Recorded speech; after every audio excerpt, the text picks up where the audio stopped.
Final परीक्षा रे best दौच तो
तुम सरला गप बढ़िया पछरे बसी चले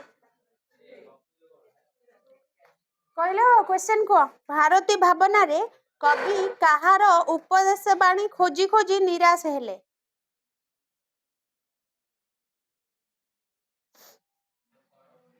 हाँ ऑप्शन नहीं एथिरे 5टा पड़िबो 5 मार्क पड़िबो सेटा हैला भारती भावना रे एई कथा कहूचे ए जो तमरो मूल्यबोध भित्तिक शिक्षा जो 3टा विषय आछे सेटा भारत भावना किए लिखिचंती आउ 2टा विषय अछि ना तमरो गुरु शीर्षक गोटे तीर्थ यात्रा गोटे गुरु शीर्षक किए लिखिचंती तीर्थ यात्रा अच्छा भारत भावना रे कवि कहार उपदेश बाणी खोजी खोजी निराश हेले ज्ञानी कवि को उपदेश बाणी खोजी खोजी निराश हेले मन रख भारत भावना रे कवि ज्ञानी कविंकर उपदेश बाणी खोजी खोजी निराश हेइथिले हैला ज्ञानी कवि मानकर उपदेश बाणी खोजी खोजी कि निराश हेइथिले तो सही भारत भावना रे कवि केते बेले संसार रो दुख भूली जांती आंसर कह दोची जदि न लिखिथिबो छेची पकेइबी पूरा कवि केते बेले संसार रो दुख भूली जांती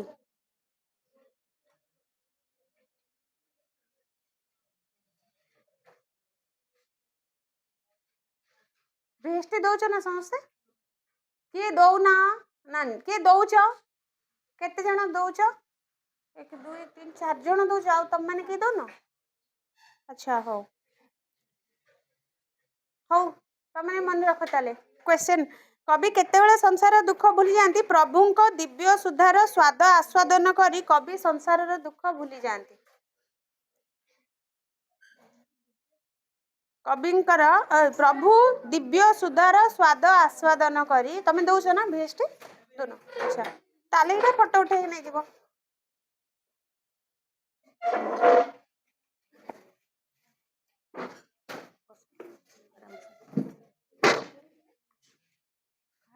धड़ धाड़ कौन टे रखी एते जोर पड़ आदि महाकवि आउ गोटे क्वेश्चन अच्छी आदि महाकवि रामायण रे कौन गान करथिले रामायण रे कौन है छाड़ी दियो से कथा रामायण रे कौन अच्छी को विषय रे बेसी अच्छी वीरत्व सतीत्व सीता सतीत्व परीक्षा देबा पई किना वीरत्व परीक्षा वीरत्व हेतला कौन जो युद्ध हेतला तो कौन कौन शिक्षा मिलुची सेतरे वीरत्व सतीत्वर अतुल्य गीत अमृत कंठरे गान करथिले एटा सब नुआ जो तमर चैप्टर 3टा अछि 3टा हां अच्छा 3टा विषय अछि नुआ विषय गोटे अछि भारत भावना गोटे अछि तीर्थ यात्रा गोटे अछि कोन आ गोटे गुरु शिष्य 3टा नुआ चैप्टर ऐड हेची बही रे नाही सब जो सैंपल पेपर रे किछि किछि अछि तेनु क्वेश्चन आंसर भी बहुत गुडे सैंपल पेपर रे अछि जदी पारिबो पीडीएफ पे ना तो दो ना सर को गोटे प्रिंट काढ़ी देले हुआंता देख जदि थी मत ना पठेले मु सर को पठेदे पीडीएफ गोटे नहीं आसिले लास्ट तुम केबे पर बही केते दिन हो गलानी किंतु मिलू नथिला क्या पाखे ही नथिला जे किंतु किछि ना जो तीनटा विषय पढ़ियो मात्र 5 मार्क पढ़िबो बेले बेले कौन हुए कि तार पैराग्राफ देथिबो ता भीतर पढ़िबो गोटे बजेई देबी तुमको खाली गपिल पछरे बसी चलैछ गप आउ मासे आसीबो कि नहीं संदेह तापर दर्शन मानक कौन है हाँ 40 दिन तो जा भी 40 दिन सब पिला 40 दिन जाक प्रेजेंट रही मुझे जानी ता देहरे भी गप ता देहरे भी गप नहीं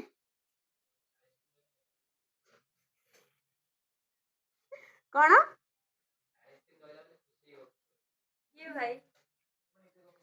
40 दिन रहिला बोली एग्जाम खुशी है कि गपुचंती अच्छा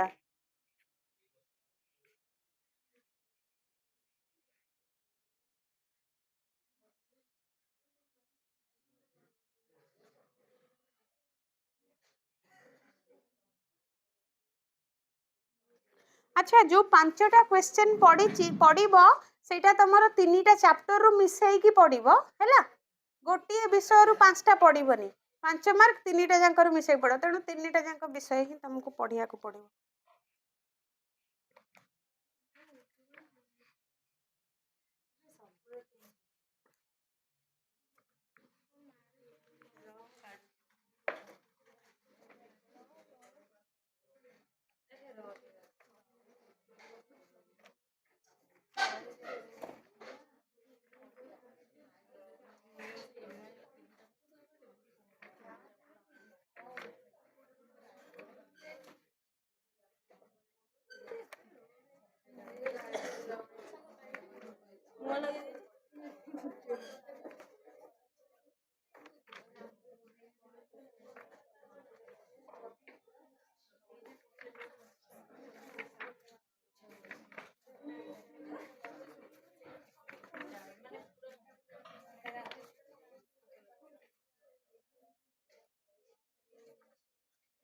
से दिन जोटा देथिले एतरे पूरा विषय थिले एतरे काई रे विषय तो नाही एतरे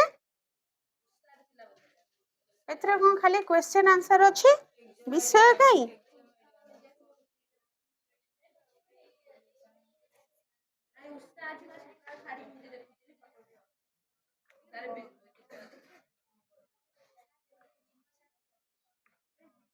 आरो क्लास रे किए दैथिला मते सैंपल पेपर टा आरो क्लास रे जो क्लास टा आसेनी एथिरे नाही तो टोटल एतरे खाली प्रश्न उत्तर दैछि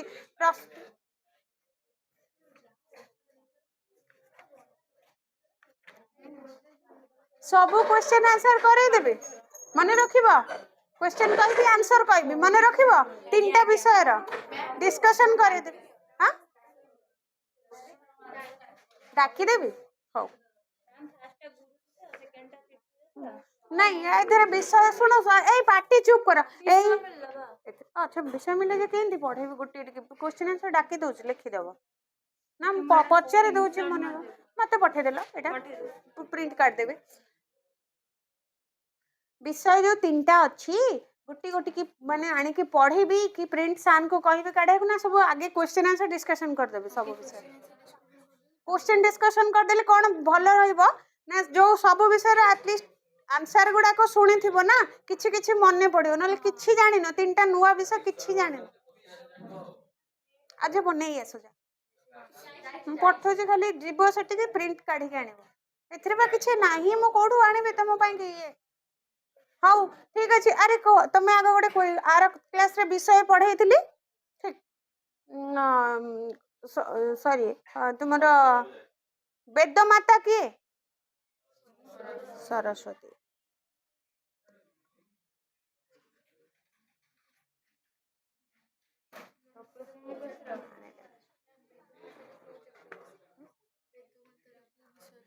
सरस्वती से आसी तुम भारत भावना किए लिखिचंती हे किए लिखिचंती हाँ भारत भावना किए लिखिचंती किए लिखिछन्ते एटा केउ प्रकारर कविता मु पर आर क्लास रे पढ़ेइथिली विषय न पढ़ले किछि आसीबन तमु ना विषय पढ़ेले आसुची ना ना क्वेश्चन आंसर आसुची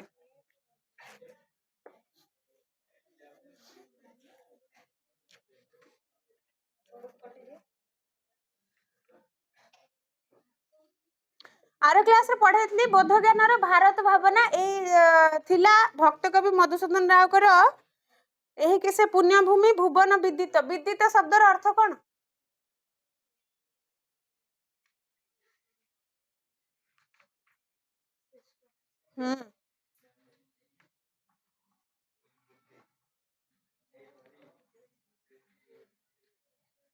हौ आ गोटे मन रख भारत भावना जो कविताटी आसीछि कविंकर कुसुमांजलि कविता संकलन रु आसीछि क्वेश्चन बेले बेले आसीबो भारत भावनाटी कविंकर केउ कविता संकलन रु आसीछि कुसुमांजलि तांकर गोटे कविता संकलन सेही कविता संकलन रो गोटे अन्यतम कविता होछि भारत भावना तो आमे पढ़ितिले कोटा 1 2 पढ़ितिले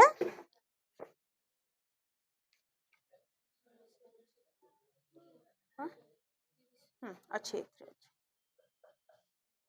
आमे 1 2 3 पढ़ितिले हला काहे सेही नदी पुण्यतया सरस्वती जारकुले ऋषिकंठ स्फुरिला गंभीरे ईशस्तुत वेद रूपे मोहि बसुमती ईश्वर स्तुति सरस्वती नदी कूल बसिकिना मुनि ऋषि माने जो वेद पाठ करुले ईश्वर स्तुति करते कवि को तत्कालीन समय देखा मिल ना ये पूरा ओभरअल कह दूची कौन अच्छी ना कवि जो समय समसामयिक समय कथा कहते भारत भावना गोटे देशात्मक बोध कविताटे से देशात्मक बोध कवितार कवि जो समय अच्छा से समय भारतर अवस्था देखिकी से प्राचीन भारत कथा मन पकई दौरान ये कौन से भारत भूमि जोटा प्राचीन काल में जो प्राचीन भारत में मुनि ऋषि माने बसिकी सरस्वती को माँ माने नदी मान को माँ भली पूजा करुले सरस्वती नदीर तटदेश बसिकी से विभिन्न प्रकार स्तुति गान करते उत्कलर जो गौरव थिला सेगुड़ा आउ देखा मिलूनी तो सही कथा को लेकिन से निजको प्रश्न करुँच ये कौन से भारत भूमि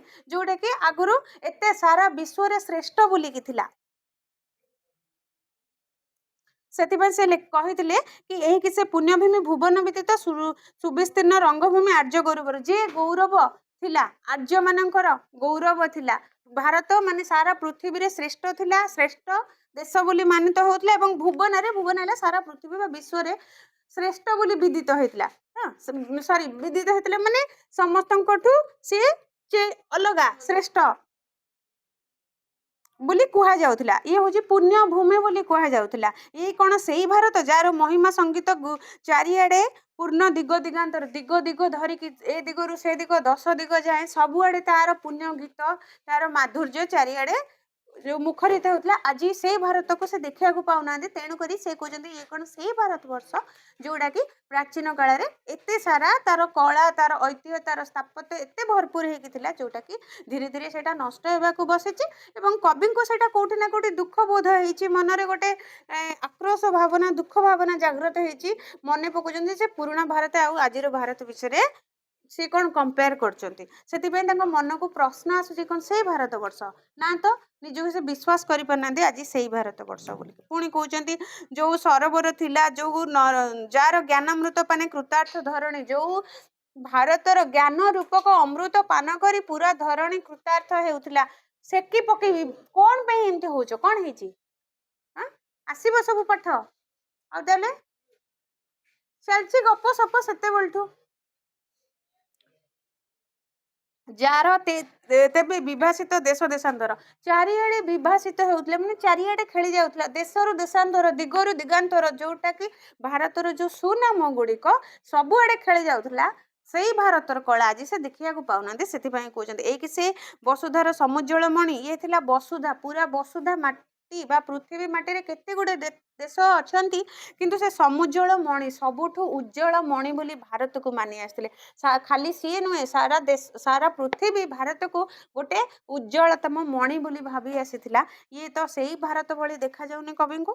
ଏଇକି ସେ ଅମୃତ ମୃତ୍ୟୁଞ୍ଜୟ ସନ୍ତାନର ଜନନୀ ମୃତ୍ୟୁଞ୍ଜୟ, ଯିଏ ମୃତ୍ୟୁକୁ ଜୟ କରିଛି। ଅର୍ଥାତ୍ ଏଇଠି ମୃତ୍ୟୁକୁ ଜୟ କରିଥିବା କଥା କାହା ବିଷୟରେ କୁହାଯାଉଛି ନା, ପ୍ରାଚୀନ ଯୋଉ ବଡ଼ ବଡ଼ ଲୋକମାନେ ଥିଲେ, ସେ ତୁମର ସ୍ୱାଧୀନତା ସଂଗ୍ରାମୀ ହୁଅନ୍ତୁ ବା ବଡ଼ ବଡ଼ ରାଜା ରାଜୁଡ଼ା ଶାସନ ହୁଅନ୍ତୁ, ଯୋଉମାନେ ଯେମିତିକି ତମର ମହାଭାରତର, ରାମାୟଣର ରାମ, ମହାଭାରତର କୃଷ୍ଣ, କିମ୍ବା ଆଉ ଅନ୍ୟାନ୍ୟ ଯେଉଁମାନେ ଧର୍ମ ପଥରେ ଯାଉଥିଲେ ସେମାନଙ୍କ କଥା ଯଦି ଆମେ କହିବା, ସେଇମାନେ ହେଉଛନ୍ତି ମରିକି ମଧ୍ୟ ଅମର, କାହିଁକିନା ଆଜି ବି ଆମେ ତାଙ୍କ ନାଁ ମନେ ରଖିଛେ। ସେଇଥିପାଇଁ ସେମାନେ ମୃତ୍ୟୁକୁ ଜୟ କରିଛନ୍ତି ବୋଲି କୁହାଯାଇଛି। ସେମାନେ ହେଉଛନ୍ତି ଏଇ ମାଟିର ସନ୍ତାନ ବୋଲିକି କହୁଛନ୍ତି। ପୁଣି କହୁଛନ୍ତି କେମନ୍ତ ଏହା ବିଭୁ ଆଜି କରିବି ବିଶ୍ୱାସ। ହେ ବିଭୁ ହେଲା ଈଶ୍ୱର। ହେ ଈଶ୍ୱର, ମୁଁ କେମିତି ବିଶ୍ୱାସ କରିବି? ସେଇ ଦିନରୁ ଯୋଉ ଭାରତଟା ଆଜି ଇଏ ସେଇ ବୋଲିକି, କାରଣ ଆକାଶ ପାତାଳ ଫରକ କବି ଅନୁଭବ କରିଛନ୍ତି। ଏଇ ସେଇ ଦେବଭୂମି ବିଶ୍ୱବନ୍ଦନିଆ, ଏଇ ସେଇ ତେଜବୀର୍ଯ୍ୟ ଗୌରବ ନିବାସ, ଯାହାର ସ୍ମରଣେ ଉଲ୍ଲସିତ ବିରହିଆ। ବିରହିଆ କହିଲେ ବୀରମାନଙ୍କର ଛାତି, ହିଆ ମାନେ ଛାତି। ଯାହାର ତେଜରେ, ଯାହାର କଥା ଶୁଣିଲେ ବୀରମାନେ, ଆମ ଜାତିର ମାଟିର ବୀରମାନେ ତାଙ୍କର ଛାତି ଗର୍ବରେ ଉତ୍ଫୁଲ୍ଲିତ ହେଇଯାଉଥିଲା। କାହିଁକି ନା ଆମ ମାଟିର ସନ୍ତାନ ମାନେ ବା ଆମ ଦେଶର କଳା ସ୍ଥାପତ୍ୟ ଯାହା ସବୁ ଥିଲା ଏତେ ଗୌରବର ଜିନିଷ ଥିଲା, ଯାହାକୁ ଶୁଣିଲେ ଗର୍ବ ଅନୁଭବ କରୁଥିଲେ। କିନ୍ତୁ ଯାହାକୁ ସ୍ମରଣ କରିକି ତାଙ୍କ ମନ ଉଲ୍ଲସିତ ହେଉଥିଲା, ଆଜି ସେ ଭାରତବର୍ଷ ନାହିଁ। ଏଇ ସେଇ ସର୍ବଦେଶ ଅଗ୍ରଗଣନିଆ, ଇଏ ହେଲା ସବୁ ଦେଶରେ ଅଗ୍ରଗଣ୍ୟା। ଭାରତ ସବୁ ଦେଶରେ ଆଗରେ ଗଣା ଯାଉଥିଲା। ମାନବ ମାନସ ଚକ୍ଷୁଜ୍ଞାନ ଆଦିତ୍ୟର ପବିତ୍ର ଉଦ୍ଭବସ୍ଥଳୀ ତେଣୁ ମହନିଆ। ଏଇଟା ହେଲା ମାନବର ମାନସ ଚକ୍ଷୁରେ, ମନ ରୂପକ ଚକ୍ଷୁରେ ଯଦି ଆମେ ଦେଖିବା, ଯେମିତିକି ଏଠି ଆଦିତ୍ୟ ସହିତ ତୁଳନା କରୁଛନ୍ତି।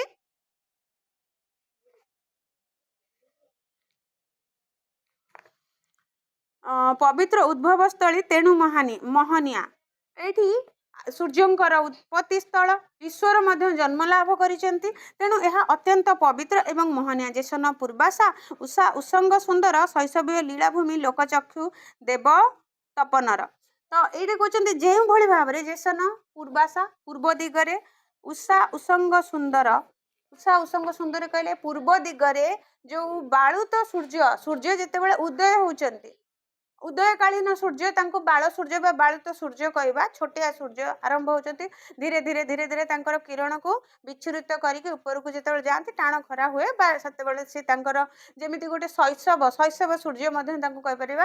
ଶୈଶବଟି ଯେମିତି ଛୁଆରୁ ବଡ଼ ହେଉଛି, ସେମିତି ସୂର୍ଯ୍ୟ ଯେତେବେଳେ ଉଦୟ ହେଉଛନ୍ତି, ସେଇଟା ତାଙ୍କର ଶୈଶବ ରୂପ ସାଙ୍ଗରେ ସମାନ ବା ବାଳୁତ ରୂପ ସାଙ୍ଗରେ ସମାନ। ତେଣୁ କହୁଛନ୍ତି ଇଏ ସେଇ ଭୂମି, ଇଏ ସେଇ ବିଶ୍ୱ ବନ୍ଦନୀୟ ଭୂମି, ଯୋଉଠିକି ପୂର୍ବ ଦିଗରେ ସୂର୍ଯ୍ୟଙ୍କର ଉତ୍ପତ୍ତି ସ୍ଥଳ ଉତ୍ପତ୍ତି ହେଇଛି ଏବଂ ତା ସହିତ ଆମେ ଦିବ୍ୟ ଚକ୍ଷୁ ମାନସ କହିଲେ ଆମର ମନ ରୂପକ ଆଖିରେ ଆମେ ତାକୁ ଅନୁଭବ କରିପାରୁଥିଲେ। ଆଜି କିନ୍ତୁ ସେଇ ଭାରତବର୍ଷ ନାହିଁ।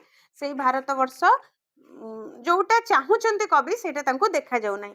ଖାଲି ସେତିକି ନୁହଁ, ଆହୁରି ବହୁତ ଗୁଡ଼ାଏ କହିଛନ୍ତି ଯେ ଆଉ କ'ଣ କ'ଣ ଥିଲା ଆମ ଭାରତବର୍ଷରେ। ତୃତୀୟ ନମ୍ବରରେ ଯୋଉଟା କହୁଛନ୍ତି ଯେ ଯୋଉଠିକି କାହିଁ ସେଇ ନଦୀ ପୁଣ୍ୟତୟା ସରସ୍ୱତୀ ଜାରକୁଳି ଋଷିକଣ୍ଠେ ସ୍ଫୁରିଲା ଗମ୍ଭୀରେ ଈଶସ୍ତୁତି ବେଦ ରୂପେ ମୋହି ବସୁମତୀ ଅମୃତ ସଙ୍ଗୀତ ତାନେ ଉଚ୍ଛ୍ୱସିଣ ଧୀରେ ହୃଦୟରେ ଉଚ୍ଚତମ ଆଶା ଲହରୀରେ। ପୁଣି କହୁଛନ୍ତି କାହିଁ ସେଇ ନଦୀ ପୁଣ୍ୟତୟା ସରସ୍ୱତୀ, ସେଇ ଯୋଉ ସରସ୍ୱତୀ ନଦୀ, ପୁଣ୍ୟତୟା ନଦୀ। ପୁଣ୍ୟତୟା କାହାକୁ କୁହାଯାଇଛି? କ୍ୱେଶ୍ଚନ ପଡ଼ିବ, ପୁଣ୍ୟତୟା ନଦୀ ବୋଲି କାହାକୁ କୁହାଯାଇଛି? କୋଉ ନଦୀକୁ ପୁଣ୍ୟତୟା ନଦୀ ବୋଲି ଏଠି ଭାରତ ଭାବନାରେ କୁହାଯାଇଛି? କୋଉ ନଦୀକୁ? ସରସ୍ୱତୀ ନଦୀକୁ। କେଉଁ ନଦୀର ତଟ ଦେଶରେ ବସିକି ମୁନି ଋଷି ମାନେ ଈଶସ୍ତୁତି ଗାନ କରୁଥିଲେ? ସରସ୍ୱତୀ ନଦୀ ତଟ ଦେଶରେ ବସିକି। ଯାର କୂଳେ ଋଷି ଖଣ୍ଡେ ସ୍ଫୁରିଲା ଗମ୍ଭୀର, ମୁନି ଋଷି ମାନେ ଯାହାର କୂଳବର୍ତ୍ତୀ ଅଞ୍ଚଳରେ ବସିକି, ଯାହାର ତଟ ଦେଶରେ ବସିକି ନା ଈଶସ୍ତୁତି ଗାନ କରୁଥିଲେ। ଈଶସ୍ତୁତି କହିଲେ ଈଶ୍ୱରଙ୍କର ସ୍ତୁତି ବା ଈଶ୍ୱରଙ୍କର ମନ୍ତ୍ର ପାଠ, ବେଦ ପାଠ ଗାନ କରୁଥିଲେ। ଯୋଉ ବେଦରେ ପୁରା ବସୁମତୀ ମୋହିତ ହେଇଯାଉଥିଲା, ପୁରା ବସୁଧା ମୋହିତ ହେଇ ଆସୁଥିଲା। ଯାହାର ଅମୃତ ସଙ୍ଗୀନ ତାନେ ଉଚ୍ଛ୍ୱାସିଣ ଧୀରେ ହୃଦୟର ଉଚ୍ଚତମ ଆଶା ଲହରୀରେ। ହୃଦୟର ଗୋଟେ ଆଶା ରୂପକ ଲହରୀରେ କ'ଣ ହଉଥିଲା ନା ଚାରିଆଡ଼େ ଉଛୁଳି ପଡୁଥିଲା। କ'ଣ ଏଠି ତ ଶତଶତିକା ପାଣି ନୁହେଁ ନା, ଏଇ ଯୋଉ ବେଦ ପାଠ କରୁଥିଲେ ମୁନି ଋଷି ମାନେ, ସେ ସରସ୍ୱତୀ ନଦୀର ତଟ ଦେଶରେ ବସିକି ଯାହା ଯାହା କାନରେ ସବୁ ବାଜୁଥିଲା, ସଂସାର ପୁରା ଉଛୁଳି ଯାଉଥିଲା, ଖୁସିରେ ଆନନ୍ଦ ବିଭୋର ହେଇଯାଉଥିଲା। ନାହିଁ ସେ ଭାରତ ବକ୍ଷେ ଆଜି ସେ ସରିତ ଦେବମାତା ବେଦମାତା ଆର୍ଯ୍ୟଦେହ ପୁଷ୍ଟଜାରଣୀରେ। ଯିଏ ବେଦମାତା ବୋଲି ପରିଚିତ ମା ସରସ୍ୱତୀ, ଯିଏକି ବେଦମାତା ବୋଲି ପରିଚିତ, ସେଇ ନାମରେ ଥିବା ଯୋଉ ନଦୀଟି ସିଏ ଆଜି ସେ ସରିତଟି ଆଜି ଭାରତ ବକ୍ଷରେ ବିଲୁପ୍ତ ହେଇଯାଇଛି, ଲୁପ୍ତ ହେଇଯାଇଛି। ସେ ଆଉ ନାହିଁ, ନାହିଁ ସେ ଆଉ ଭାରତ ବକ୍ଷରେ ଆର୍ଯ୍ୟଦେହ ପୁଷ୍ଟଜାରଣୀରେ। ଯାହାର ଯିଏ ଆଗରୁ ଆର୍ଯ୍ୟ ମାନଙ୍କର ଦେହକୁ ବା ମୁନି ଋଷି ମାନେ ଯୋଉମାନେ ଜ୍ଞାନୀ ଗୁଣୀ ମଣ୍ଡଳୀ ମାନେ ଯୋଉଠି ଯାହାର ତଟରେ ବସିକିନା ତାଙ୍କର ସେ ପାଣିକୁ ନେଇକି ଗାଧେଇବାଠୁ ଆରମ୍ଭ କରି ନିଜକୁ ପବିତ୍ର କରିକି ଏତେ ସୁନ୍ଦର ବେଦ ପାଠ କରୁଥିଲେ, ସେ ନଦୀ ଆଉ ଆଜି ନାହିଁ।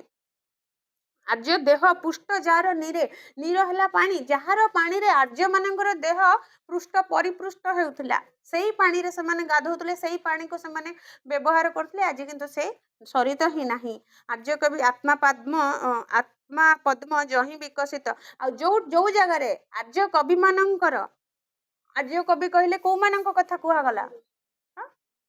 ମୁନିଋଷି ସହିତ ଯୋଉ କବି ମାନେ, ଯୋଉମାନେ କି ତୁମର ବ୍ୟାସଦେବ କଥା କହିବା, ତାପରେ ଆମେ କଣ ବାଲ୍ମୀକିଙ୍କ କଥା କହିବା, ସେଇ ମୁନି ଋଷି ମାନେ ବା ସେଇ କବି ମାନଙ୍କ କଥା କହିବା, ଆର୍ଯ୍ୟ ସମୟର କବି ମାନଙ୍କ କଥା କହିବା, ସେମାନେ ତାଙ୍କର ଆତ୍ମା ପଦ୍ମ, ଆତ୍ମା ରୂପକ ପଦ୍ମ ଯୋଉଠି ବିକଶିତ ହେଉଥିଲା, ଆତ୍ମା ରୂପକ ପଦ୍ମ ଫୁଟିବା, ଅର୍ଥାତ୍ ସେଇ ନଦୀ କୂଳରେ ହିଁ ସେମାନେ ତାଙ୍କର ଜ୍ଞାନକୁ ସ୍ଫୁରଣ କରୁଥିଲେ ଆଉ ମହାନ ମହାନ ଗ୍ରନ୍ଥ ରଚନା କରିଥିଲେ।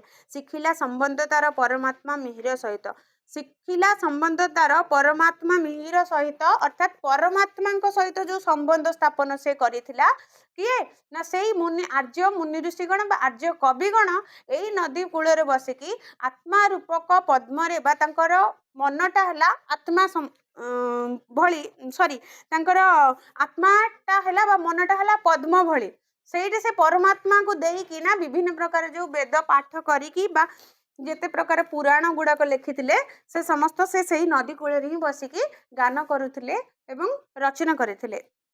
ତେବେ ସେଥିପାଇଁ କହୁଛନ୍ତି ସେଇ ଯୋଉ ରଚନା କରୁଥିଲେ ସେ ନଦୀ ଆଜି ନାହିଁ, ସେ ଭାରତ ଭୂମି ଆଜି ମଧ୍ୟ ନାହିଁ। ପୁଣି କହିଲେ ନାହିଁ ସେଇ ଦିନ ଯେବେ ପବିତ୍ର ଆଶ୍ରମେ ସୀମାହୀନ ବ୍ରହ୍ମବାଦୀ ଆର୍ଯ୍ୟ ଋଷିଗଣ ବଶୀନ୍ଦ୍ର ବଶିଷ୍ଠ ଅକ୍ରି ଅଟଳ ସଂଯମେ ଅଗ୍ନି ସଂକାଶ ଅଙ୍ଗିରା ବ୍ୟାସ ତପୋଧନ ରାଜର୍ଷି ଜନକ ନିତ୍ୟ ଶାନ୍ତିପରାୟଣ ଧାଇଲେ ସୃଷ୍ଟିର ତତ୍ତ୍ୱ ମଝି ତପସ୍ୟାରେ ଆନନ୍ଦେ ବିସ୍ମୟ ଆହା କଲେ ଦର୍ଶନ ବ୍ୟାପୀ ଅକୁଳ ଅନନ୍ତ ଘୋର ଅନ୍ଧାରରେ ବିରାଜି ବ୍ରହ୍ମଜ୍ୟୋତି ନିସ୍ତରଙ୍ଗ କାଳ ପାରାବାରେ। ପୁଣି ଏବେ ଏଇଠି ପୁଣି ମନେ ପକାଉଛନ୍ତି ଯୋଉ ମୁନି ଋଷି ମାନଙ୍କର କଥା। 4 ଜଣ ଋଷିଙ୍କର ନାଁ ଏଠି ଲେଖିଛନ୍ତି। ସେ ପ୍ରଥମ ତ କଣ ନାହିଁ ସେଇ ଦିନ ଯେବେ ପବିତ୍ର ଆଶ୍ରମେ ସମାସୀନ ବ୍ରହ୍ମବାଦୀ ଋଷିଗଣଙ୍କର କଥା, ଆର୍ଯ୍ୟ ଋଷିଗଣ ମାନଙ୍କର କଥା କହୁଛନ୍ତି। କୋଉ କୋଉ ବ୍ରହ୍ମବାଦୀ ଆର୍ଯ୍ୟ ଋଷିଗଣ ଯାହାଙ୍କ ନାଁ ସେମାନେ ସମାସୀନ ବ୍ରହ୍ମବାଦୀ ଆର୍ଯ୍ୟ ଋଷିଗଣ, ଅର୍ଥାତ୍ ସେ ସମୟ ଆଉ ନାହିଁ ଯୋଉଠିକି ପବିତ୍ର ଆଶ୍ରମରେ ରହିକି ସେ ଯୋଉ ବଡ଼ ବଡ଼ ମୁନି ଋଷିଗଣ, ସେ ଯୋଉମାନଙ୍କର ନାଁ ଏଠି ବିଖ୍ୟାତ ଋଷି ବ୍ରହ୍ମ ଆର୍ଯ୍ୟ ଋଷି ଯାହାଙ୍କ ନାଁ କୁହାଯାଇଛି, ସେଇମାନଙ୍କ କଥା କହୁଛନ୍ତି। ସେ ପବିତ୍ର ଆଶ୍ରମରେ ଆଉ ନାହାନ୍ତି। ସେ ଋଷିଙ୍କ ନାଁ କଣ? ବଶୀନ୍ଦ୍ର ବଶିଷ୍ଠ। ପ୍ରଥମ ଋଷିଙ୍କ ନାଁ ହେଲା ବଶିଷ୍ଠ, ଅକ୍ରି, ଅଟଳ ସଂଯମେ। ଅକ୍ରି ନାହିଁ, ଏଠି ପ୍ରିଣ୍ଟିଂ ମିଷ୍ଟେକ୍, ଅତ୍ରି ହବ। ସେ ଅତ୍ରି ଅଙ୍ଗିରା, ଏମାନେ ହେଲା ଅଗ୍ନିଶଙ୍କାର ଅଙ୍ଗିରା, ବ୍ୟାସ ତପୋଧନ, ରାଜଶ୍ରୀ ଜନକ। ତେବେ ମନେ ରଖ ଯୋଉ 4 ଜଣଙ୍କ ନାଁ ଅଛି ପରୀକ୍ଷାରେ ବେଳେ ବେଳେ ପଡିବ, ବଶିଷ୍ଠ, ଅତ୍ରି, ଅଙ୍ଗିରା, ବ୍ୟାସ, ଜନକ, ରାଜଶ୍ରୀ ଜନକ। ନିତ୍ୟ ଶାନ୍ତି ପରାୟଣ, ସଦା ସର୍ବଦା ଶାନ୍ତି ପରାୟଣ ହୋଇ ସେଇ ମୁନି ଋଷି ମାନେ ଗୋଟେ ହଉଛନ୍ତି ବଶିଷ୍ଠ, ଅଙ୍ଗିରା, ଅତ୍ରି, ଋଷି ଜନକ, ବ୍ୟାସ। ଏଇମାନଙ୍କର ଯୋଉ ଆର୍ଯ୍ୟ ଋଷି ଏଇମାନଙ୍କର କଥା କୁହାଯାଇଛି। ଏମାନେ ବସିକି ତାଙ୍କର ତପୋବନ ଶାନ୍ତି ପରାୟଣ ଭାବରେ ସଦା ସର୍ବଦା ନିତ୍ୟ, ଯିଏ ଶାନ୍ତ କୋମଳ, ତାଙ୍କର ମନ ସଦା ସର୍ବଦା ଶାନ୍ତ, କେବେ ସେମାନେ ଉଗ୍ର ହୁଅନ୍ତିନି କିମ୍ବା କୋଉ କଥାରେ ରାଗି ଯାଆନ୍ତିନି। ତ ସେମାନେ ବସିକି ତପସ୍ୟାରେ ମଜ୍ଜି ଯାଇଥିଲେ। ଧାଇଲେ ସୃଷ୍ଟିର ତତ୍ତ୍ୱ ମଜ୍ଜି ତପସ୍ୟାରେ, ସୃଷ୍ଟିର ତତ୍ତ୍ୱକୁ ସେ ଧ୍ୟାନ କରୁଥିଲେ। ତପସ୍ୟାରେ ନିଜକୁ ନିମଜ୍ଜିତ କରିକି ମଜ୍ଜି ରହିକି ଏକ ମନ ଏକ ଚିତ୍ତରେ ସେ ସୃଷ୍ଟିର ସକଳ ତତ୍ତ୍ୱକୁ ଧ୍ୟାନ କରୁଥିଲେ। ଆନନ୍ଦେ ବିସ୍ମୟ ଏହା କଲେ ଦର୍ଶନ ବ୍ୟାପୀ ଅକୁଳ ଅନନ୍ତ ଘୋର ଅନ୍ଧକାରେ। ଆଉ ଅତି ଆନନ୍ଦରେ ସେ ଦର୍ଶନ କରିପାରୁଥିଲେ। ସେମାନେ ଜାଣିପାରୁଥିଲେ ଯେମିତିକି ଆମେ କହିବା ପୁରାତନ ମୁନି ଋଷିମାନଙ୍କ କଥା ତାଙ୍କ ପାଖରେ ତୁମେ ଯଦି ଅପସନାଲ ଓଡ଼ିଆ ଯିଏ ଥିବ ପଢ଼ିଥିବ ଆଧ୍ୟାତ୍ମିକ ଭିତରେ ଯେମିତି ପୁରାତନ ମୁନି ଋଷିମାନଙ୍କ କଥା କୁହାଯାଇଛି ଯିଏକି ସେମାନେ ତାଙ୍କର ଧ୍ୟାନ ବଳରେ ବହୁତ କଥା ଜାଣିପାରୁଥିଲେ, ଯେଉଁଟାକି ଆମ ଅତୀତ ଭବିଷ୍ୟତକୁ ମଧ୍ୟ ସେ ଧ୍ୟାନ କରିପାରୁଥିଲେ ବା ଜାଣିପାରୁଥିଲେ। ଇଏ ମଧ୍ୟ ସେଇମାନଙ୍କ ମଧ୍ୟରୁ ଅନ୍ୟତମ ମୁନି ଋଷି ଆର୍ଯ୍ୟ ମୁନି ଋଷିଗଣ ଯେଉଁମାନେ କି ସବୁ ଜାଣିପାରୁଥିଲେ। ବ୍ୟାପୀ ଅକୁଳ ଅନନ୍ତ ଘୋର ଅନ୍ଧକାରେ ବିରାଜି ବ୍ରହ୍ମଜ୍ୟୋତି ନିସ୍ତରଙ୍ଗ କାଳ ପାରାବାରେ। କାଳ ରୂପକ ପାରାବାର, ପାରାବାର କହିଲେ ସାଗର ବା ସମୁଦ୍ର। କାଳ ରୂପକ ସମୁଦ୍ରରୁ ସେମାନେ ବ୍ରହ୍ମଜ୍ୟୋତିକୁ ବାହାର କରି ଆଣିଥିଲେ। ନିସ୍ତରଙ୍ଗ ବିରାଜି ବ୍ରହ୍ମଜ୍ୟୋତି ନିସ୍ତରଙ୍ଗ କାଳ ପାରାବାର।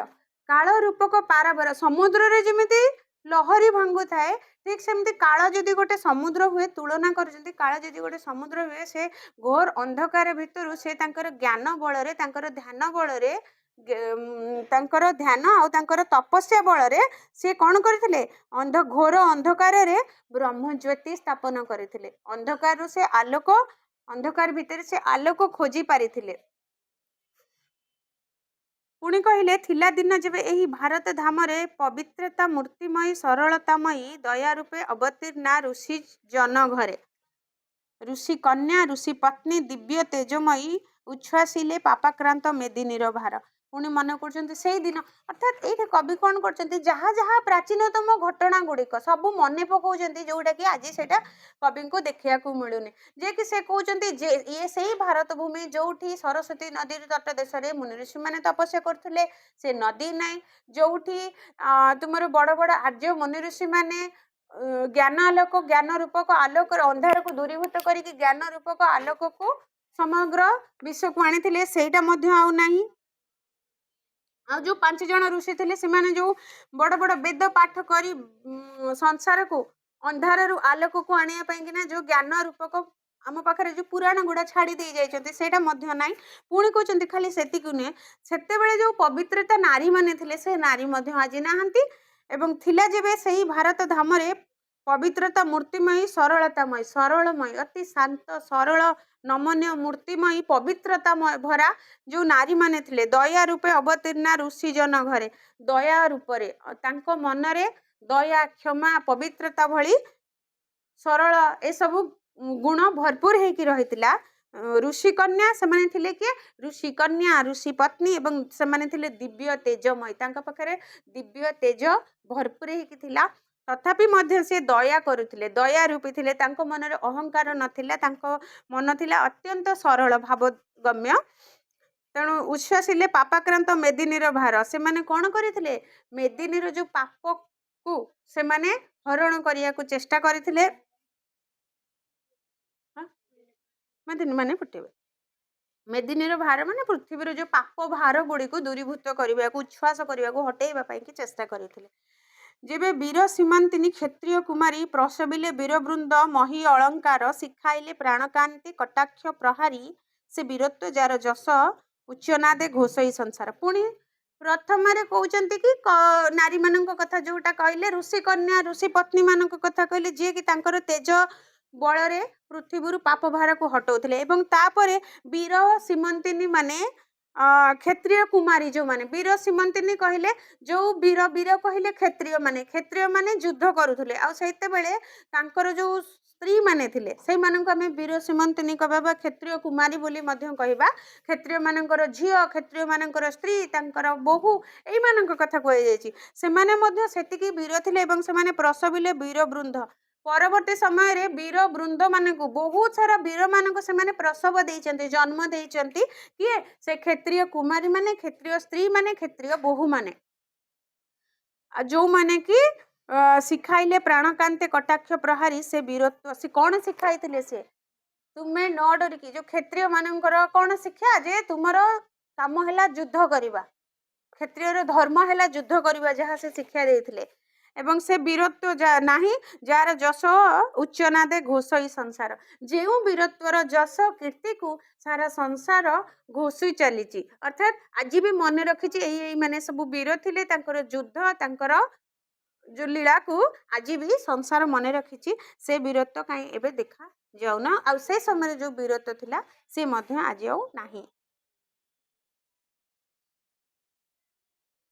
କାହିଁ ସେ ଅଯୋଧ୍ୟା ଧନ୍ୟା ଯୋଧେନ୍ଦ୍ର ଜନନୀ।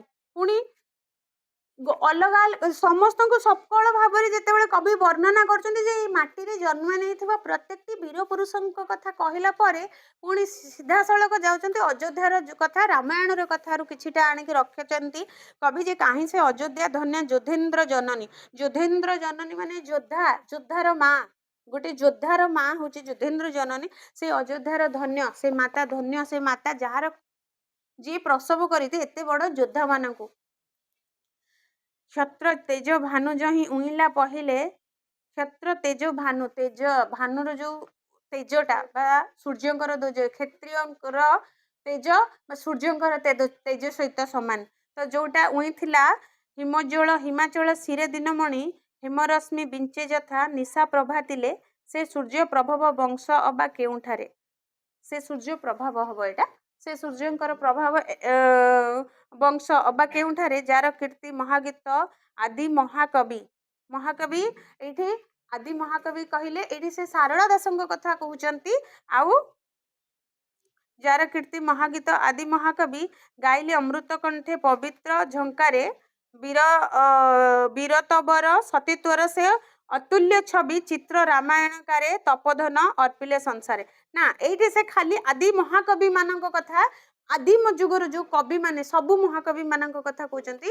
ଆଦି କବି ଖାଲି ସାରଳା ଦାସ ନୁହନ୍ତି, ମହାଭାରତ ରାମାୟଣ ସକଳ ବୀର ମାନଙ୍କର ସକଳ ଯୋଦ୍ଧା ମାନଙ୍କର ଯୋଉ ମାତା ପିତା ତାଙ୍କର ବନ୍ଧୁ ପରିବାର ବର୍ଗ ବା ତାଙ୍କର ପୁରା ଇତିହାସକୁ ପାଠନ କରିକିନା ଯୋଉଟା ଏଇ ସମୟରେ ନାହିଁ ବୋଲିକି, ତେବେ ସେଇ କଥାକୁ କହୁଛନ୍ତି ଯେଉଁଠି ଯେଉଁ ଯୋଦ୍ଧା, ଯେଉଁ ଅଯୋଧ୍ୟାରେ ଯେଉଁ ଯୋଦ୍ଧା ଜନ୍ମ ଦେଇଥିଲେ, ଅଯୋଦ୍ଧା ମାନଙ୍କୁ ଜନ୍ମ ଦେଇଥିଲେ ଯୋଉ ବୀର ପ୍ରସବିନୀ ମାନେ, ଯୋଉ ଯୋଦ୍ଧା ବା ଧନ୍ୟ ମାତା ମାନେ, ସେମାନଙ୍କ କଥା କହୁଛନ୍ତି ଯେ ସେମାନେ କିଭଳି ଉଜ୍ଜଳ କରିକି, ଦିନମଣି କହିଲେ କଣ, ଦିନମଣି ଉଜ୍ଜଳିତ ଦିନମଣି କହିଲେ ଦିନକର, ଦିନମଣି ମାନେ ସୂର୍ଯ୍ୟ,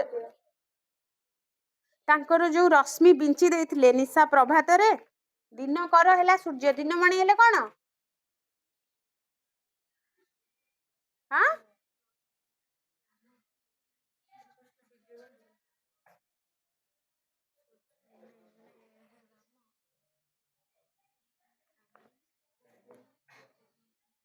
ସକାଳ, ସଞ୍ଜ, ରାତି, ସୂର୍ଯ୍ୟ, ବିଷ୍ଣୁ, ତାପରେ କହିଚାଲ ଯୋଉଟା ଗୋଟେ ବାଜିଯିବ।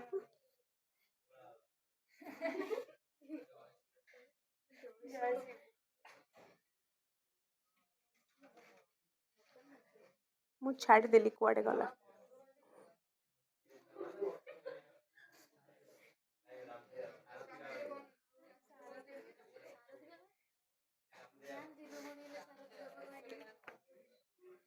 ଟିକେ ଚେକ୍ କଲ, ତମର ନଥିବ ତ। ଓଡ଼ିଆ ଅଛି କଣ,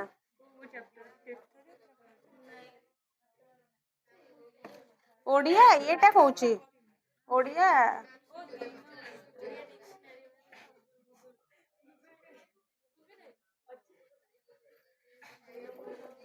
ଏଇ ଚାରିଟା ଋଷିଙ୍କ ନାଁ କହିଲ ସୌମ୍ୟ, ଚାରିଟା ଋଷିଙ୍କ ନାଁ ଯୋଉ କୁହା ହେଲା କହିଲ।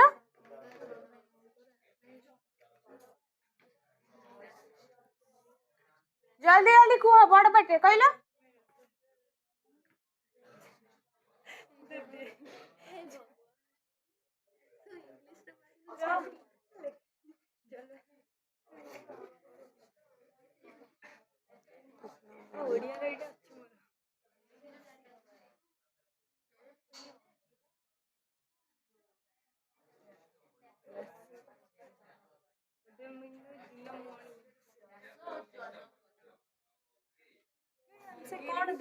ଏ ଭାଇ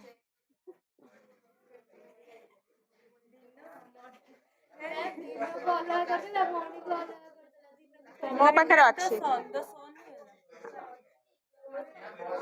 ଦିନମଣି ସନ୍, ତୁଣ୍ୟ କର ସନ୍।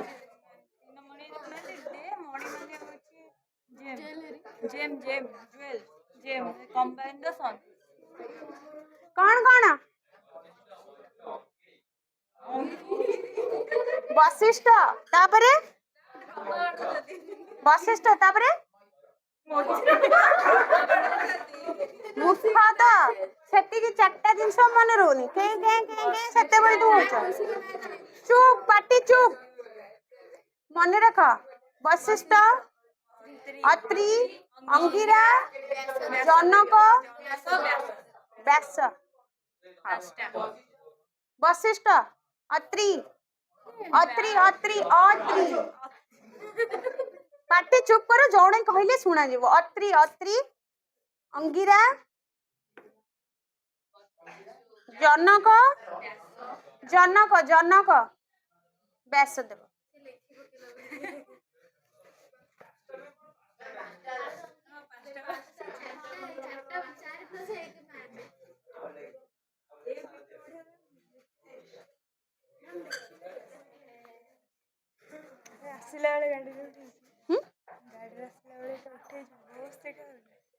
अच्छा तमें उठेच बढ़िया देखा माने गोटे सुपर सीनेरी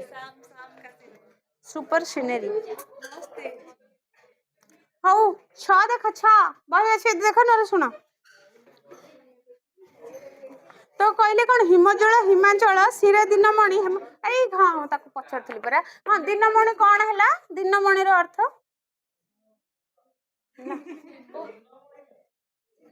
दिनमणि कौन कौन सूर्य सूर्य ताको पचार तार जो पांचटा दिनमणि कौन है कौन फोन धरछ कि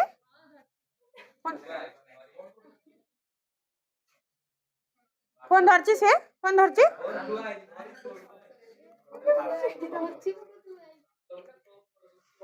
हाउ हेमरश्मि बिंचे जो था निशा प्रभातले सांग सांग पचारिबे जे जेते खेचकेच हो ना तांको आगे पचारिबे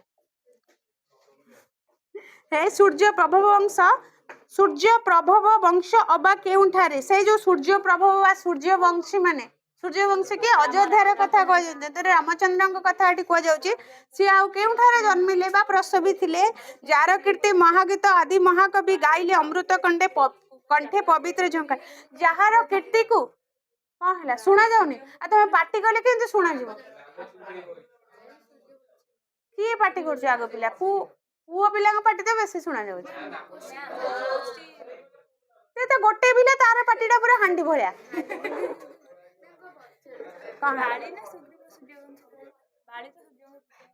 हाँ सी भी सूर्यवंशी बाली हाँ सुग्रीव सुग्रीव सुग्रीव को सूर्यंकर पुत्र बोली कह जाए आ रामचंद्र होती सूर्यवंशी तेणु ये अयोध्या पुरी कथा कह जाउची अयोध्या जो जोधेन्द्र जननी मान कथा कह जाउची जोधेन्द्र जननी माने कौन जोधेन्द्र जननी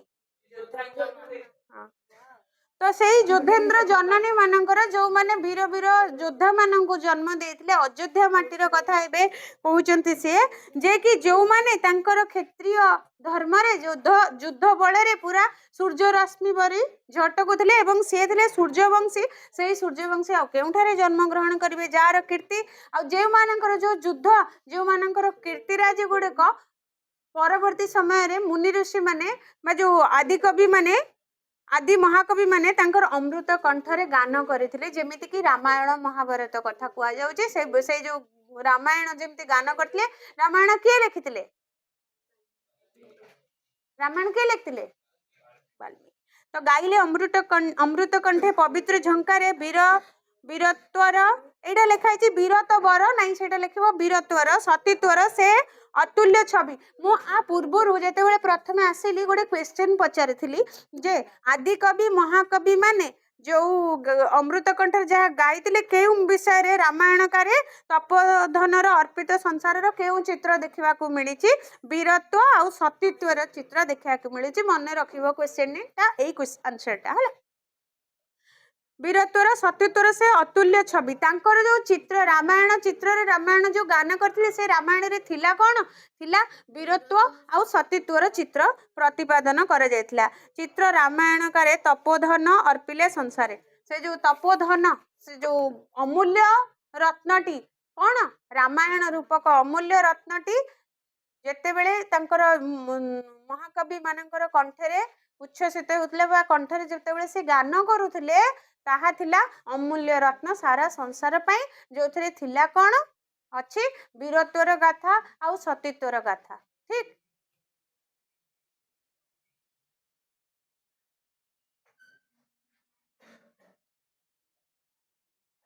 ତାପରେ ରାମାୟଣ ପରେ ଆସିଲେ ମହାଭାରତ କଥା କହିବା ପାଇଁ। ଭାରତ ହୃଦକୌସ୍ତବ କୌରବ ଗୌରବ, ଭାରତର ଯୋଉ ପଦ୍ମ, ଭାରତ ହୃଦୟର,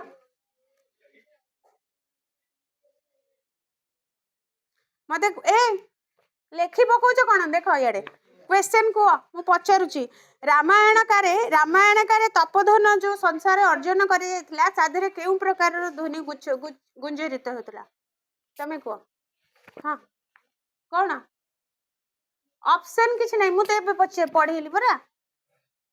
ଅପସନ ଏଥିରେ ନାହିଁ, ଏଇଟା ଅପସନ ବାଲା କ୍ୱେଶ୍ଚନ ନୁହଁ। 5ଟା ପଡିବ 5 ମାର୍କ, ଅପସନ ବାଲା ନୁହେଁ। ଏବେ କିଏ କହିବ? ରାମାୟଣରେ କେଉଁ ଅତୁଲ୍ୟ ଛବି ରୂପରେ ତପୋଧନ ଅର୍ପିତ ବା ସଂସାରରେ ଯୋଉଟା ବର୍ଣ୍ଣନା କରାଯାଇଛି, କେଉଁ ଛବି ଉପରେ ବର୍ଣ୍ଣନା କରାଯାଇଛି? ରାମାୟଣରେ ବୀରତ୍ୱର ଛବି ଆଉ ସତୀତ୍ୱର ଛବି। କ୍ୱେଶ୍ଚନ ବୁଝିପାରୁନି, ନହେଲେ ଆନ୍ସରଟା ତାକୁ ଆସୁଛି। ହଉ, ଥିଲା ପ୍ରଥମ ତ ରାମାୟଣ କଥା, ତାପରେ କହିଲେ ମହାଭାରତ କଥା। ଭାରତ ହୃଦକୌସ୍ତୁଭ କୌରବ ଗୌରବ, କୌରବ ମାନଙ୍କର ଗୌରବ କଥା କୁହାଗଲା, ଯୋଉଟା କି ଆମେ ପଢିଥିଲେ ମହାଭାରତରେ। କାହିଁ ସେଇ ଇନ୍ଦ୍ରପ୍ରସ୍ଥ, କାହିଁ ବା ହସ୍ତିନା, ସେଇ ହସ୍ତିନାପୁର କାହିଁ, ସେଇ ଇନ୍ଦ୍ରପ୍ରସ୍ଥ କାହିଁ, ଇନ୍ଦ୍ରପ୍ରସ୍ଥ ଯୋଉଟା କି ବନେଇଥିଲେ ହଁ ଗୋଟି ହେଇଯାଇଛି, କିନ୍ତୁ କାହିଁ ସେଇ କଥା କହୁଛନ୍ତି। ଯୋଉ ଯୁଗରେ ଥିଲା ସେ ଯୁଗ ନାହିଁ, ସେ ଭାରତ କାହିଁ, ସେ ଭାରତର ଯୋଉ କଳା ସ୍ଥାପତ୍ୟ ଐତିହ୍ୟ ପୁରାଣ କଥା କିଛି ନାହିଁ। ତେଣୁ କରିକି କହୁଛନ୍ତି ସେ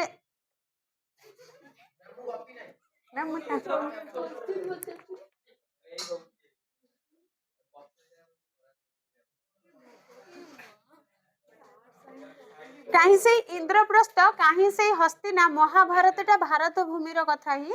ତେଣୁ ମହାଭାରତର ଯୋଉ ଯୁଦ୍ଧ ହେଇଛି ଭାରତର କଥା ହିଁ। ଯାହା ଯାହା ସବୁ ପୁର ଗୁଡାକ ଅଛି ସବୁ ଭାରତ ଭିତରେ ହିଁ ଅଛି। ଆଉ ଥରେ ଯାଇ ଟିକେ ମହାଭାରତ ପଢିବ, ନହେଲେ ଦେଖିବ, ନହେଲେ ଘରେ କିଏ ଥିବ ତାଙ୍କୁ କହିବେ ଗପ କହିବେ ହେଲା। ବର୍ତ୍ତମାନ ମହାଭାରତର ଗପ ଯଦି ଟିକେ ଟିକେ ଜାଣିଯିବ, ତାହେଲେ ମଧ୍ୟ ସେଥିରେ ବହୁତ କଥା କ୍ଲିୟର ହେଇଯିବ ଯେ କୋଉଟା କୋଉଠି ଅଛି। ଠିକ। ତ ସେଇ ଇନ୍ଦ୍ରପ୍ରସ୍ଥ ନାହିଁ କି ସେ ହସ୍ତିନାପୁର ଆଉ ନାହିଁ, ଯାହାର ମୋହନ ଛବି ନୟନ ଦୁର୍ଲଭ। ନୟନ ଦୁର୍ଲଭ ନା ଦେଖିବା ପାଇଁ ମିଳୁନାହିଁ, ଦୁର୍ଲଭ, ଦେଖିବା ଯୋଉଟା ସହଜ ସାପେକ୍ଷ ନୁହେଁ। ତ ଯାହାର ଯୋଉ ମୋହନ ଛବି, ଏତେ ସୁନ୍ଦର ଛବି ଥିଲା, ସେଇଟା ଆଉ ଦେଖିବାକୁ ମିଳୁନି। ହୃଦ ତରପଣେ ଧରି ଆଦରେ ଯମୁନା, ଅବିରତ ନୃତ୍ୟ ରଥ ଥିଲ କଲ୍ଲୋଳିନୀ। ଯମୁନା ନଦୀରେ କଲ୍ଲୋଳ କରି ଖେଳି ଖେଳି ଆତ୍ମବିଭୋର ହେଇ ଯୋଉ, ଆଚ୍ଛା ଯମୁନା ନଦୀ କଥା କୋଉଥିରେ କୁହାଯାଇଛି? କୋଉ ପୁରାଣରେ କୋଉଠୁ ବର୍ଣ୍ଣିତ ଅଛି? କୃଷ୍ଣଙ୍କର। କଣ? ଯେତେବେଳେ କୃଷ୍ଣ ଛୋଟ ଥିଲେ, ଲୀଳା ଖେଳା କରୁଥିଲେ, ଯମୁନା ନଦୀରେ ତମର ଗୋଟେ ପଟେ ଥିଲା ତମର ମଥୁରାପୁରୀ, ଆର ପଟେ ଥିଲା ତମର ଗୋପପୁରୀ। ତ ସେଇଟା କୋଉ ଯୁଗର କଥା କହିବା ଆମେ? ରାମାୟଣ ଗଲା, ତାହେଲେ ରାମାୟଣ କୋଉ ଯୁଗରେ ଥିଲା? ଅବିରତ ନୃତ୍ୟରଥ ଥିଲୁ କଲ୍ଲୋଳିନୀ, ଶୂନ୍ୟୀ ପ୍ରବାହ ତୋର ଆଦି ବହମାନ, ପୂରବେ ଯେପରି ବହୁଥିଲା ତରଙ୍ଗିଣୀ। କିନ୍ତୁ ଅବା ଅଦ୍ଭୁତ ବିଧିର ବିଧାନ, ତୋର ଜଳ ବୁଦୁଦ ସମସ୍ତେ ଐଶ୍ୱର୍ଯ୍ୟ ଲୁପ୍ତ ଲୋ ତଟିନୀ। ତଟିନୀ କହିଲେ, ତଟିନୀ ମାନେ କଣ? ରୁହ ମୁଁ ଯାହାକୁ ପଚାରିବି କହିବ। ତଟିନୀ ହେଲେ ନଦୀ। ତ ଏଠି ଯେତେବେଳେ କହୁଛନ୍ତି ସେଇ ଯୋଉ ଯମୁନା ନଦୀ, ସେ ଯମୁନା ନଦୀର ଯୋଉ କଳାକୃତି ତାହା ମଧ୍ୟ କାହିଁ ଆଉ ଦେଖିବାକୁ ମିଳୁନି। ଯୋଉ ସୁନ୍ଦର ସରିତା ମାନେ କଣ? ସଳିତା ନୁହେଁ, ସରିତା ସରିତା ସରିତା ସରିତା ହେଲା ନଦୀ ନା, ସରିତା ସାଗର ନୁହେଁ।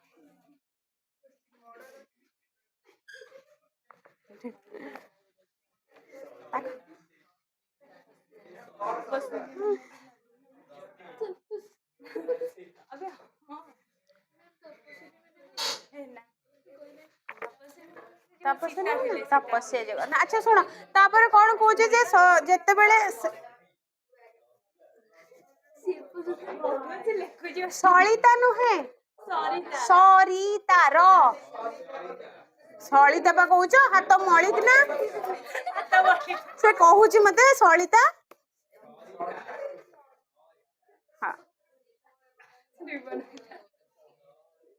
तापर कला महाभारतर महागीत कथा भाली विस्मय हृदय पूर्ण नुहे कहार घोर भैरव कुरुक्षेत्र रणस्थली विशाल जगते कहीं पटांतर तार नाही देश रवि तले जही एका हबे। रवि माने कौन रवि तले कहले रवि तले नाही एभली नाही देश रवि तले जही एका हबे। रवि तले नाही रवि तले माने ऊपर सूर्य तले जो पृथ्वी मंडल अर्थात धरा पृष्ठरे कहीं नाही ताकू आमे बुझवा रवि तले कहीं नाही माने धरा पृष्ठरे कहीं नाही। वीरमणि हैला महारथी महाभाऊ एते वीरमणि वीरमणि रो अर्थ कोन वीरमणि माने कोन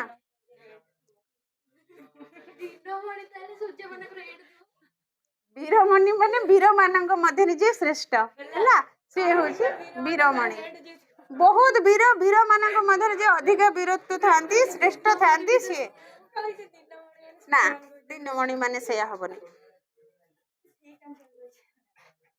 महाभारतर महागीत कथा भाली विस्मय हृदय पूर्ण नुहे कहार घोर भैरव कुरुक्षेत्र रणस्थली विशाल जगते कहीं पटांतर तार नाही देश रवि तेले जही एका हबे। महारथी महाभाऊ एते वीरमणि दाबानल जिणी जेते मातिले भैरवे प्रतापे कंपित करी विपुल धरणी महाभाऊ भीष्म द्रोण कर्ण भीम अर्जुन अर्जुन ए सब अछंती महाभारतर योद्धा माने जहांकर कथा एठी कह जाउची जे वीरमणि वीर मानक मध्यरे से माने होचंती श्रेष्ठ।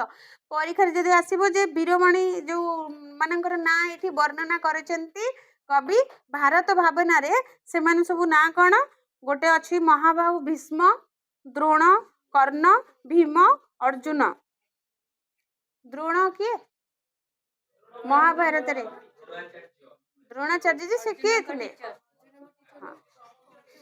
समस्तंकर गुरु थे गुरु द्रोण भीष्म भीष्म रुआ रुआ अर्जुन पितामह अर्जुन न समस्त से जो कौरव आ पांडव मानकर पितामह थे तांकर बापा ना कौन तांकर बापा किए थे भीष्मकर मां को ना है गंगा हाँ बापा को ना कौन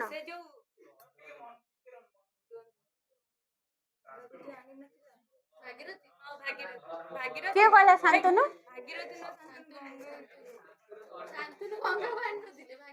शांतनु शांतनु हला तांकर बापा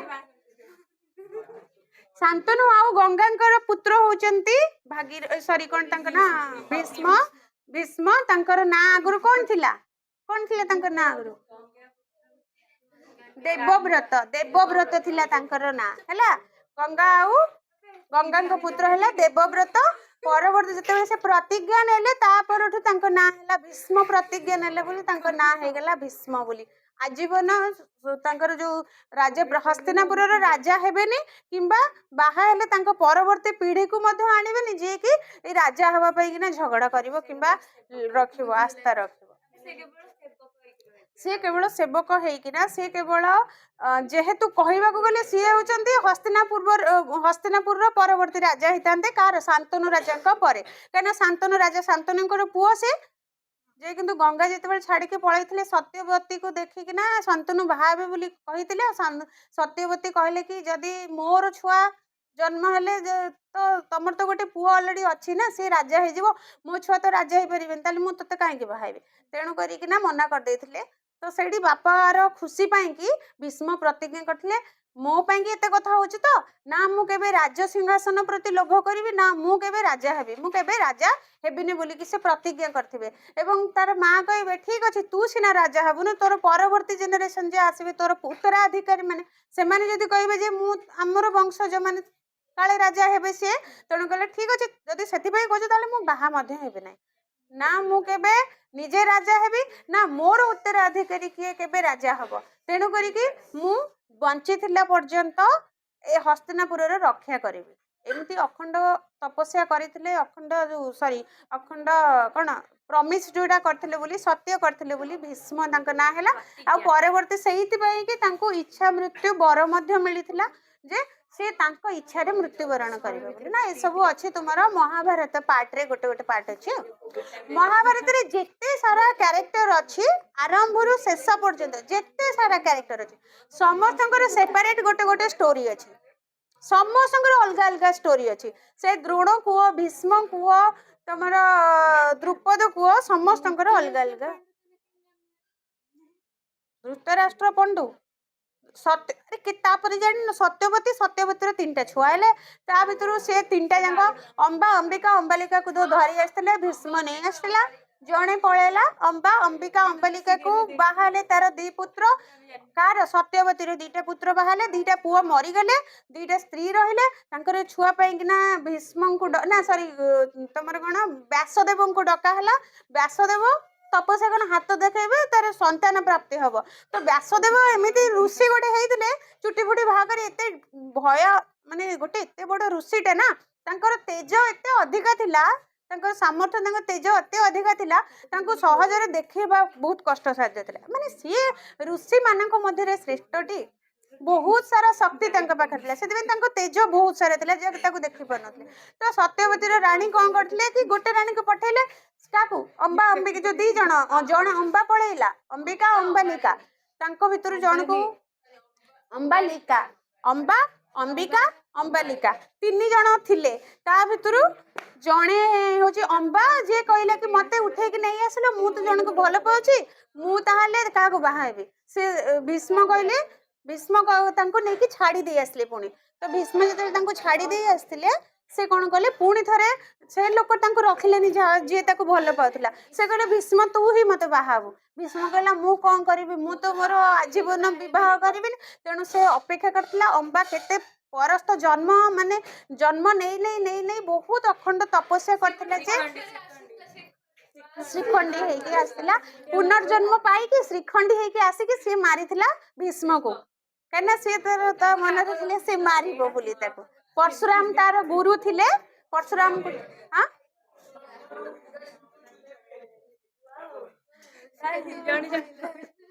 तो यही जो जाई दीटा रहिले आ अंबिका अंबालिका सी जेतेले द्रोण सॉरी तमर कोन व्यासदेव सामने को आसी थिले तो अंबिका आगे आसिला से व्यासदेव को रूप देखला आखि बंद कर देला आखि बंद ना अंध पुत्र तार जन्म हैला अंबालिका आसिला सी कौन डरी जाइथिले जेहेतु गोटे एते बड़ मुनि ऋषि को देखुचंती तेणु कर सामने रे तांको देखिकिना डरी जाइथिले जहा फळे तांको छुआटा रोगिणा भळिया टिके माने भलो सबु भलो थिला किंतु टिके रोगिणा भळी से जन्म हैला से होचंती पांडु राजा तापर पुणी जण को पठेले आउ गोटे कथा ये दी भाई नु आउ गोटे भाई अछले तांकर विदुर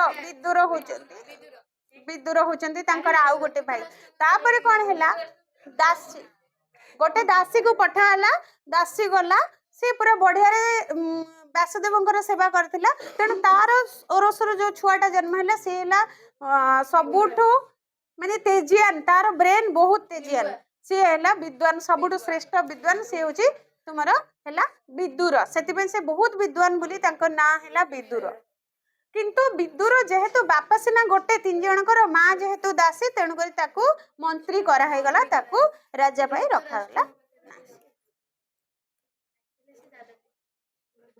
आर क्लास रे जति पढ़ाई पचारि आर क्लास रे ए विषयटा रिपीट करी सारिके आ गोटे कौन पढ़वा जदि क्लास